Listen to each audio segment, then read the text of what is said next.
1000 படிக்கட்டு இருக்குது ஏறிடுவியா அப்படின்னு எல்லோரும் கேட்டாங்க. ஏறுவோம் அப்படின்ட்டு போனது தாங்க இந்த தோரணமலை. வீட்டிலேருந்து வேன் புக் பண்ணி ஃபேமிலியாக போயாச்சு எல்லோரும் இதில். அப்போ வந்து காலையில் சாப்பாட்டுக்கு இட்லி, மத்தியானம் சாம்பார் சாதம் அதெல்லாம் வந்து வீட்டிலே செஞ்சு எடுத்துகிட்டு வந்துட்டாங்க எங்கள் அத்தை, மாமா, ஆச்சி எல்லோரும்.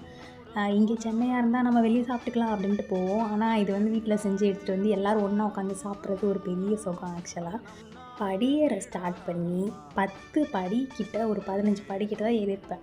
அதுக்குள்ளே காலி ஆகிட்டேன் நான்லாம். முடியவே இல்லை. அதுக்கப்புறம் ஒரு குட்டி மண்டபம் மாதிரி இருந்துச்சு. அதில் கிட்ட 5 மண்டபம்னு சொல்லிட்டு இருந்துச்சு நம்ம ரெஸ்ட் எடுக்கிறதுக்கு. என் தம்பிகிட்ட எவ்வளோ தூரம் அப்படின்ட்டு கேட்டால் தோ கிலோமீட்டர்னு கூப்பிட்டு போனான். நல்லா வெயில் வேறு மண்டையை பொழந்துருச்சாங்க.